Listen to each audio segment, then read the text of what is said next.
At my brother's engagement party, my father struck me in the head with a heavy tripod when I was 8 months pregnant. I lay on the cold, polished floor of the Austin event hall, blood dripping from my forehead onto my 8-month pregnant belly, while my family stepped over me to protect a stolen car key. Through the agonizing screams of sudden labor, I watched my own father hand my BMW keys to my brother's fiancée as if I didn't even exist. They thought they could break my body and steal my life, but they had no idea that from my hospital bed, I was about to orchestrate a legal nightmare that would destroy all three of them permanently. Before I share the painful details of my story, I have a quick question for you. Where in the world are you watching this from right now, and what time is it over there? Drop it in the comments below. I absolutely love seeing where my global family is tuning in from. It gives me so much strength. Go ahead and type your city and time right now, because what you're about to hear next will completely shock you. My name is Deborah. I am 28 years old, and for as long as I can remember, I was treated like a ghost in my own family, unless, of course, they needed a check written. I used to think that if I worked harder, if I became smarter, if I sacrificed more, they would finally look at me with the same pride they reserved for my older brother, Preston. But in the city of Austin, Texas, where the summers are scorching and the tech boom makes people dizzy with greed, I learned the hardest lesson of my life. Some people don't want your love, they just want to drain you dry like an oil well. Growing up in the shadows of our cramped suburban home, I was the daughter who kept her head down. I was the one who cleaned the kitchen while my mother, Meredith, rubbed Preston's shoulders because he was stressed from failing another high school algebra test. My father, Pierce, a man whose anger always simmered just beneath his skin like a broken thermostat, made it clear very early on that Preston was the family legacy. Preston was the golden child. I was just the extra mouth to feed, the girl who was expected to eventually marry someone, disappear, and stop taking up space. But I didn't disappear. I possessed a burning, quiet ambition that terrified them. While Preston spent his 20s crashing cheap used cars that my parents bought him with credit card debt, I was staying up until 3 in the morning under a single desk lamp. I didn't have a safety net. I didn't have a trust fund. I had a brain, a fierce sense of self-preservation, and an absolute refusal to let my family's mediocrity drag me down into the dirt. For years, I played my part perfectly. I was the dutiful, quiet daughter who tolerated the gaslighting. I listened to my mother tell me that my achievements didn't matter because a woman's true place is serving her family. I watched my father roll his eyes whenever I brought home a straight A report card, while he threw a backyard barbecue because Preston managed to keep a part-time job at a pizza place for 3 consecutive weeks. I accepted it because I genuinely believed, with the naive innocence of a neglected child, that one day they would wake up and realize how much I loved them. I thought my success would be the key that finally opened their hearts. I had no idea that my success was actually the very thing that would make them view me as a target. To understand the sheer magnitude of what they did, you have to understand exactly what I went through to build the life they tried to steal. When I turned 18, Pierce and Meredith made it very clear that they wouldn't be contributing a single dime to my education. They told me that college was a luxury for girls and that any spare money the family had needed to be saved for Preston's future business ventures. So, I did what I always did. I took control of my own destiny. I worked a grueling night shift at a local tech support firm in Austin, answering calls from angry customers until 4 in the morning, and then I would drag my exhausted body to morning classes at the University of Texas. I didn't sleep for 4 years. I survived on cheap black coffee, instant ramen, and sheer willpower. I maintained a flawless 4.0 GPA, which secured me a full academic scholarship that covered my tuition, but every other expense, my books, my cheap rent, my food, came directly out of my own pocket. But my independence didn't sit well with my parents. The moment they realized I was making steady money from my night job, the financial vampire fangs came out. Meredith would call me crying, claiming that the utility bills were overdue or that Pierce's truck needed a new transmission. Every single month, like clockwork, they demanded $1,500 from my meager earnings. If I hesitated, Pierce would scream at me over the phone, calling me an ungrateful, selfish brat who forgot the family that raised her. I paid it. I handed over thousands of dollars while Preston sat on the living room couch, 30 years old, playing video games, smoking cigarettes, and driving a used sedan that my parents had bought him by maxing out their credit cards. I was literally funding my brother's lazy, parasitic lifestyle while I walked 2 miles to campus in the freezing rain because I couldn't afford a bus pass. My breaking point should have been years ago, but instead I kept pushing. After graduation, my hard work finally paid off in a massive way. I was hired as a senior software architect for a major tech firm in downtown Austin. Within a couple of years, my salary skyrocketed into 6 figures. For the first time in my life, I wasn't just surviving, I was thriving. I could finally breathe. And to celebrate the fact that I had pulled myself out of the financial gutter entirely on my own, I bought my absolute dream car. It was a custom metallic blue BMW sedan. Total cost $85,000, fully paid off in cash. The day I drove that car off the lot, I cried. It wasn't just a vehicle to me, it was a rolling monument to my sweat, my tears, and my ultimate freedom. It was during this time that I met Ethan. Ethan was everything my family wasn't: supportive, fiercely protective, and deeply loving. We got married 2 years ago in a small, elegant ceremony that my parents barely smiled through. From day one, Ethan saw right through them. He watched how Meredith would inspect my clothes and jewelry with envy, and how Pierce would only talk to me when he wanted a loan that he never intended to pay back. Ethan begged me, time and time again, to cut ties with them. "Deborah, they don't love you. They love your bank account," he would tell me, holding my hand. But I stubbornly held on. I thought that now that I was successful, now that I was married to a good man, they would finally respect me. I was so desperate for their validation that I kept walking right back into the lion's den, completely blind to the fact that they were just waiting for the perfect moment to tear my life apart.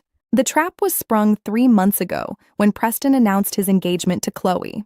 Chloe was a hyper-materialistic woman from an influential family in West Austin, and Preston, who was still working a dead-end job and drowning in debt, was desperate to look like a high-rolling success story in front of her snobbish parents. A week before their formal engagement party, Preston called me. His tone was uncharacteristically sweet, dripping with a fake sibling affection that made my stomach churn. "Hey, big sis," he said. "Chloe's parents are flying in and we're doing some high-end wedding shopping this weekend. Can I please borrow your BMW just for 3 days? I really need to make a good impression. You're my sister. You wouldn't want me to look bad, right?" I hesitated. I hated the idea of anyone driving my car, especially Preston, who had a track record of wrecking everything he touched. But then Meredith called me, weeping into the receiver, guilt-tripping me like she always did. "Deborah, this is your brother's big chance to marry into a good family. Don't be so petty and selfish over a piece of metal. Support your brother for once." Wanting to avoid the inevitable family drama, and foolishly hoping this small favor might finally earn me some peace, I reluctantly handed over the keys. I told him strictly, 3 days, Preston. I want it back at the engagement party." Fast forward to the night of the party. It was held at a lavish, high-end event hall in downtown Austin. By this time, I was 8 months pregnant. My body was heavy, my feet were swollen, and I was utterly exhausted. My husband, Ethan, couldn't arrive with me because he was trapped in an emergency corporate board meeting across town, but he promised to join me the second it wrapped up. I waddled into that glittering ballroom alone, wearing a maternity dress, feeling out of place but genuinely trying to be happy for my brother. As the night wore on, the loud music and the heavy heat of the room started making me dizzy. I felt a sharp, dull ache in my lower back and realized I needed to go home and rest. I spotted Preston standing near the grand ice sculpture, surrounded by Chloe, her wealthy parents, and a dozen of their high society friends. I walked up to him, keeping a polite smile on my face. "Hey, Preston, congratulations again. Listen, I'm feeling really tired, so I'm going to head out. Can I get my BMW keys back?" Preston's smile instantly vanished. He looked at me, then at Chloe's parents, and a dark, arrogant expression crossed his face. He chuckled loudly, ensuring the entire group could hear him. "What are you talking about, Deborah? Your car? You mean the metallic blue BMW outside?" "Yes, I said, my voice dropping, realizing something was deeply wrong. My car. The keys you borrowed. Preston scoffed, rolling his eyes dramatically. Deborah, stop playing games. You know Mom and Dad gave that car to me for my engineering graduation years ago. I didn't borrow anything. In fact, just an hour ago, I officially handed those keys to Chloe. It's my engagement gift to my beautiful fiancé. Chloe proudly held up her hand, dangling my custom key fob, a malicious smirk plastered on her face.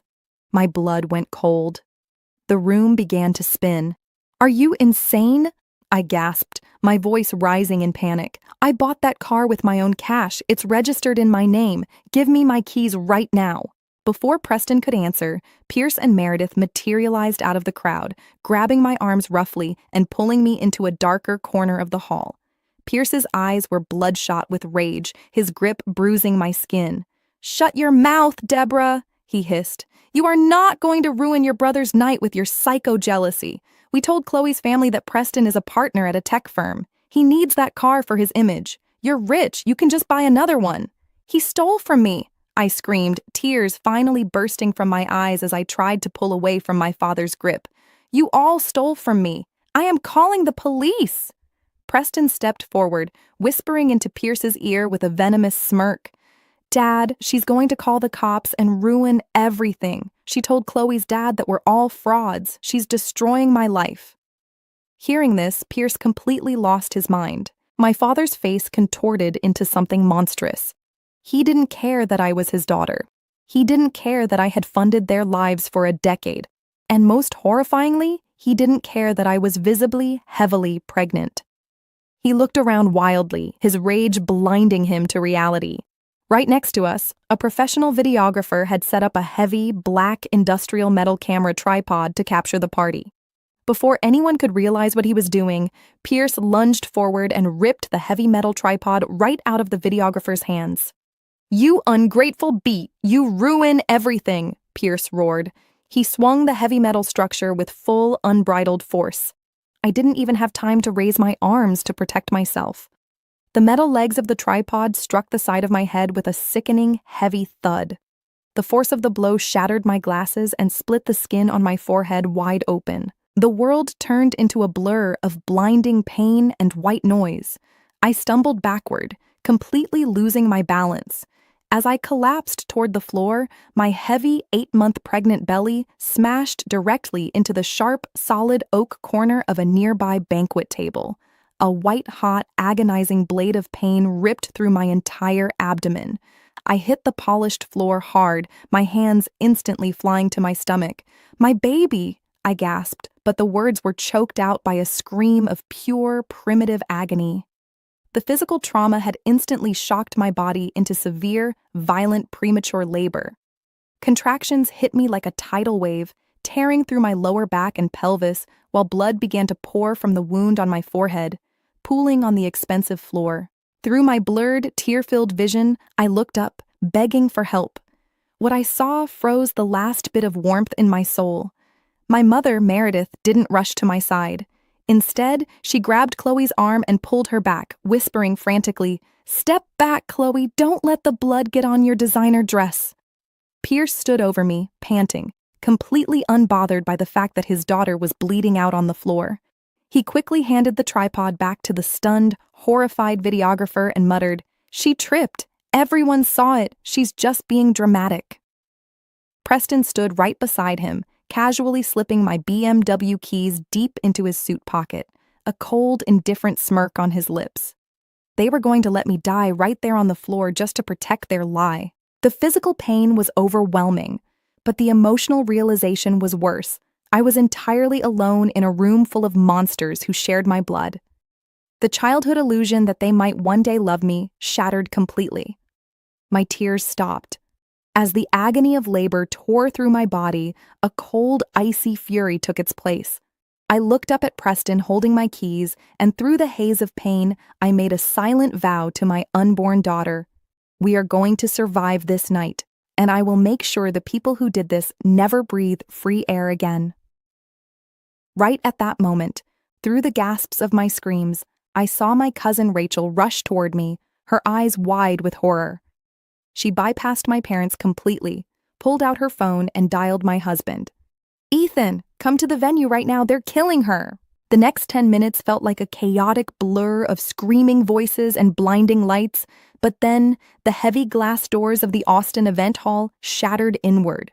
Ethan didn't just walk into that room, he stormed in like a literal hurricane of pure fury.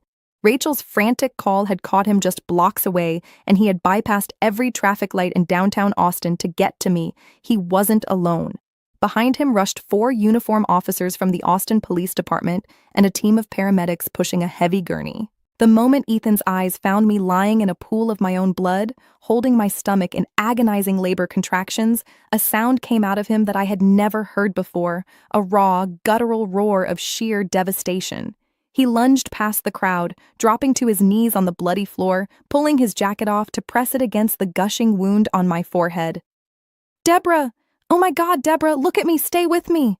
He sobbed, his hands shaking as he kissed my sweaty, tear-stained cheeks. The paramedics instantly swarmed us, cutting off my clothes to attach monitors to my stomach to check our baby's heartbeat.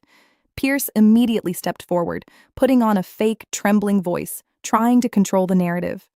"Son, calm down," Pierce lied smoothly, looking at the police officers. "It was a terrible accident.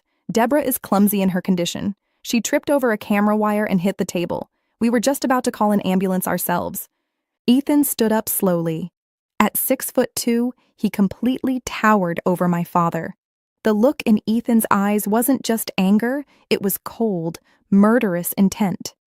He looked at Pierce, then at Meredith, who was still hiding behind Chloe, and finally at Preston, who was quietly trying to slip out of the side exit. "Shut your mouth," Ethan whispered, his voice dangerously low, vibrating through the silent, terrified ballroom. He pointed directly at the black dome of a high-definition security camera mounted on the ceiling right above the banquet table.